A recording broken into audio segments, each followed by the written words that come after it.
तो गाइज आज के इस वीडियो में हम बात करेंगे कैनाकोट इंजेक्शन के बारे में।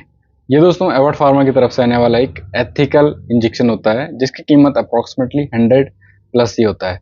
40 mg में देखने को मिल जाता है एंड 1 ml में देखने को मिल जाता है। कैनाकोट एक ब्रांड नेम होता है। कई सारे कंपनियों को आपको ये देखने को मिल जाएगा। इसमें जो इंग्रेडिएंट्स होता है वो होता है ट्रेमसिनोलोन 40 mg में। सो आज के इस वीडियो में हम इसके बारे में डिटेल्स में समझते हैं, क्या इसका यूज है, क्या इसका साइड इफेक्ट्स है और बेस्ट यूज बताऊंगा जो आपके लिए या आपकी लाइफ स्टाइल में जरूर कहीं ना कहीं आपके लिए काम आएगा ही आएगा। सो लास्ट तक वीडियो को देखते रहिएगा। सो हे गाइस, मेरा नाम है Ankush. Welcome back to the medical Jankari YouTube channel. देखिए, ये आपको इंजेक्शन जो आता है कैनाकॉर्ड मिल जाता है, जो कि एक एस्टेरॉयड इंजेक्शन होता है जिसको कॉर्टिकोस्टेरॉयड कहा जाता है या ग्लूकोस्टेरॉयड भी कहा जा सकता है। बेसिकली एस्टेरॉयड है तो आपको ये गलतफहमी नहीं रखनी चाहिए कि एस्टेरॉयड होता है तो हर एस्टेरॉयड नुकसानदायक ही होते हैं। अब इसका भी नुकसान होता है, लेकिन एक्चुअल कहीं से कहीं तक टाइम तक यूज किया जा सकता है।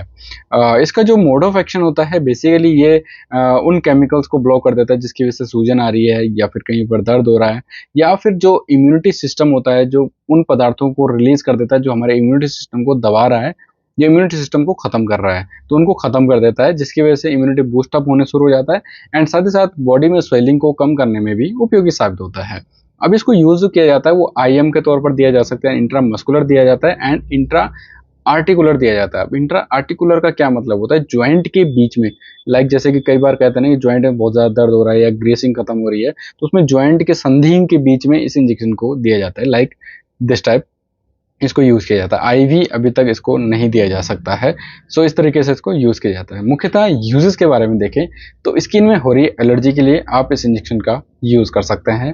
दूसरी बात, एलर्जिक कंडीशन में किसी भी तरीके की एलर्जी हो सकती है, ड्रग से एलर्जी हो या डस्ट से एलर्जी हो, किसी ततैया भेड़न ने काट लिया हो, साथ ही साथ चकत्ते उठ रहे बॉडी में या फिर खुजली हो रही है, या फिर यहाँ पर फंगल इन्फेक्शन के लिए भी आप कैनाकॉट का यूज कर सकते हैं।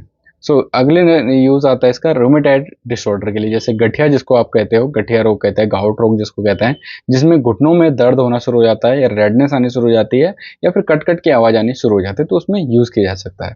चौथा यूज आता है इसका हार्मोन्स प्रॉब्लम्स के लिए। हार्मोनल प्रॉब्लम्स के लिए भी यूज किया जाता है, कई अलग अलग कंडीशन में यूज कर सकते हैं अपने एक्सपीरियंस के हिसाब से।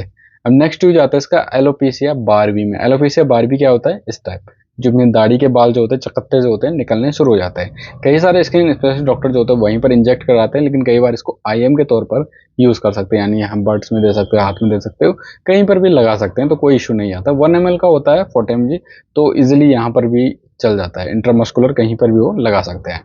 नेक्स्ट आ जाता है सोराइसिस के लिए यूज किया जा सकता है। बालों में होने वाले खुजली को सोराइसिस के लिए यूज कर सकते हैं एंड बॉडी में हो रही स्वेलिंग को, या कहीं पर चोट लग गया हो, बहुत ज़्यादा दर्द बढ़ गया है, सूजन बढ़ गई है, तो उसमें आप यूज कर सकते हैं। मुख्यतः पर्टिकुलरली कई बार डॉक्टर्स को देखा है, मैंने अधिकतर देखा ही है, एलोपेशिया बारबी के लिए इसका बहुत ज़्यादा यूज कर सकते हैं, क्योंकि एस्टेरॉयड होता है, कहीं ना कहीं हार्मोन्स को कंट्रोल कर देता है, और जो बाल्स होते हैं, हमारे बाल जो होते हैं एस्टेरॉयड से ही कंट्रोल होते हैं, हार्मोन्स ही बेसिकली होते हैं। अगर आपके हार्मोन्स अच्छे होंगे तो बाल वगैरह बहुत ज़्यादा ग्रोथ होगी।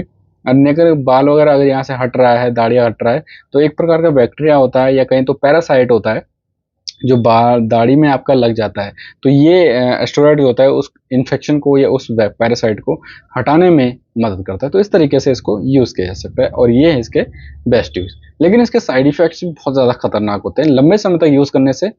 अगर आपको एलोपेशिया की समस्या है, दाढ़ी में समस्या है, लेकिन ओवर यूज़ कर लिया तो आपके चेहरे पे भी बाल आने स्टार्ट हो सकते हैं, यानी हार्मोन्स को इम्बैलेंस कर जाता है। नेक्स्ट आ जाता है सीवियर हार्ट डिजीज भी यूज कर सकते हैं एंड हड्डियां जो होती है बहुत ज़्यादा कमजोर कर जाता है। स्टमक प्रॉब्लम हो सकती है, स्टमक अल्सर हो सकते हैं एंड बोन बहुत ज़्यादा फ्रैक्चर हो सकती है, यानी जब कमजोर हो जाएगी तो कहीं पर भी टूट सकती है। एंड जो बच्चों में अगर बहुत ज़्यादा यूज़ करोगे तो बच्चों की जो ग्रोथ होती है वो कम हो जाती है एंड सीवियर पेन होना एंड मसल्स वीक हो जाना, ये चीज़ें देखने को मिल सकती है। तरीका जो होता है इसका, कई बार पेशेंट को 15 दिन में दिया जाता है, कई बार हफ्ते भर में दिया जा सकता है। डोजेस अलग अलग होती है बीमारी के हिसाब से। ये था दोस्तों कैनाकोट इंजेक्शन के बारे में जो हमने आपको बता दिया है। शेड्यूल एच में आता है तो विदाउट डॉक्टर कंसल्ट के यूज नहीं करना चाहिए। ये वीडियो आपके लिए इन्फॉर्मेशन के लिए बनाई जा रही है।